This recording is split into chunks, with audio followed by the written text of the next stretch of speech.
Welcome to 108 Gate, where we're looking at the current energies in the current reading. Lots swishing around, moving around, ups, down, sideways, backwards, forwards. Let's get the first card out. Grounding, interesting. So in this energy of so much moving around, bringing awareness to different ways of grounding. You may need to be aware of what you're eating, sleep patterns, general daily routine, and how they may need shifting and changing to ensure you're grounding. So the thing around the grounding at the moment is when we're not aware that we require grounding, where we can kind of just get lost and pulled up into the vortex of so much shifting and changing, and not quite understanding where it's going or why it's going in that direction, because we're kind of like a string on a balloon. So the balloon's going up, but the string's kind of just being taken with it. So not being in the emotion of the string, just because the balloon, the event or the situation is the balloon, like the balloon, go in this direction, go in that direction. Letting the emotion flow like the string, but don't forget that you can actually hold on to the string and bring it back. Therefore, bringing back the event, bringing back the situation into some level of control of where are you in relation to it, not letting it take over you. So next one is clarity. Therefore, bright paths of understanding will open. Understanding where you are to go and where you're not to go. Understanding where it's beneficial for you to go and where it's not beneficial for you to go. Bringing in awareness of where to devote yourself. Devotion, be true and pure in thought and deed. So the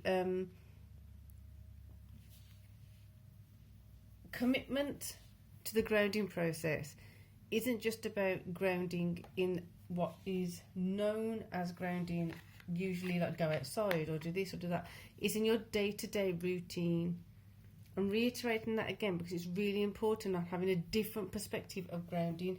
It's not a matter of stepping out of your zone and then grounding. It's a matter of being in your zone as a grounded person, grounded in what you're doing, grounded in where you're doing it, grounded in why you're doing it.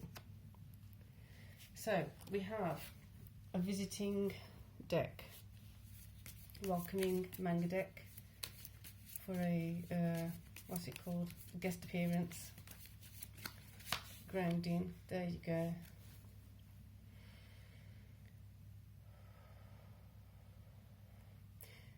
Not knowing, so you got 7 of Cups. Not knowing what's in the cups, not knowing exactly which one is fiction, which one is reality, which one is beneficial, which one is not. All these opportunities, all these choices, all these differing energies coming in and ultimately changing the nature of things. But we don't know exactly, if you're not grounded, which string is it you're supposed to hold and bring back, which part of you can actually float up and away, which is supposed to remain. So the clarity is not here yet. The clarity is about going to come in when you weigh up which options are beneficial. So you've got the 2 here, and so looking at it may be a matter of looking at the extreme opposites.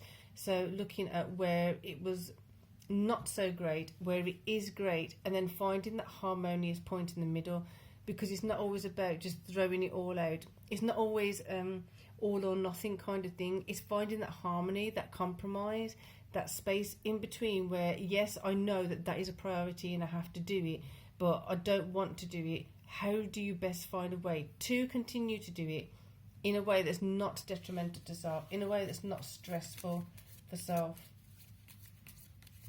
Devotion. How do you increase your devotion? Staying true to this path, to this process, and therefore getting more clarity in a way that's bringing your higher guidance in, bringing your attention to your higher self, higher subconsciousness, higher awareness, higher emotional intelligence, higher aspects of self, higher connection with that which you have not exactly found within yourself yet, but it's kind of like that balloon is floating off into somewhere, that balloon's floating off somewhere else. Which one are you going to put the effort into to grab and hold, bring it down, have solidified, then weighing out and balancing it all to then come to a clarity of what is actually worth dedicating yourself into further.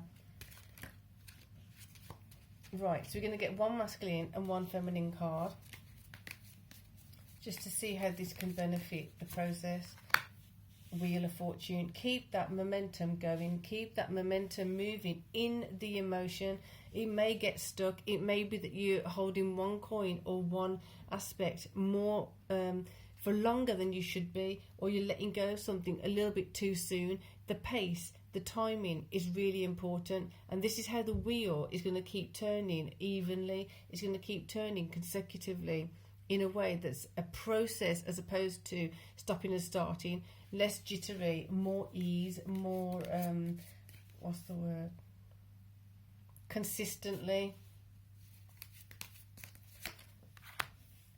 Emperor, therefore bringing in the higher masculine energies, bringing in the higher awareness of where the masculine can be more productive. You're going into the masculine energy of with the ease of the emotions, then you can apply yourself to something with a different level of devotion, a different level of dedication to something that's actually worthwhile, knowing the difference between that which is not and that which is worthwhile investing in emotionally, physically, resources. It's all a matter of bringing in the parts to create the whole, for it to work effectively and efficiently, to better utilize the practical resources, the emotional resources, to be physically supporting the Emperor, serving your inner Emperor keeps wanting to come up. So you're serving your inner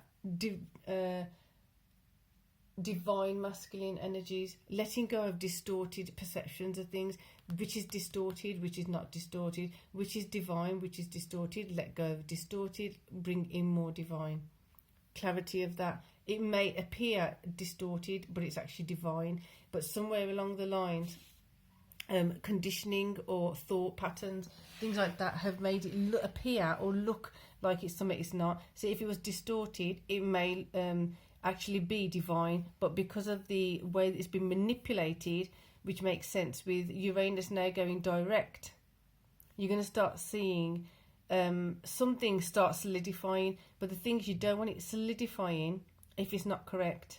So you've still got the benefit of having so many planets still in retrograde, Neptune still retrograde, you've got Pluto still retrograde. It's not going to solidify yet, so utilising the retrograde energies right now to still be able to unstick what has been stuck for so long, discern between distorted and divine, go towards the divine self, go towards the divine guidance, go towards the divine masculine, divine feminine, moving equally, moving efficiently, effectively, and use that as a kind of guide to understand which way to go.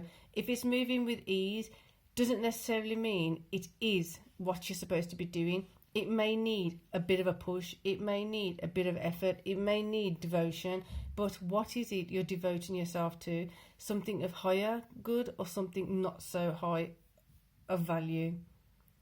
So the discernment here is truly on understanding your own values, understanding your own goals, understanding your intentions, and then aligning it with that clarity.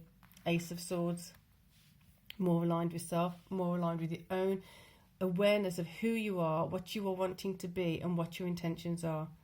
So, hope you enjoyed that reading. So for now, peace and love.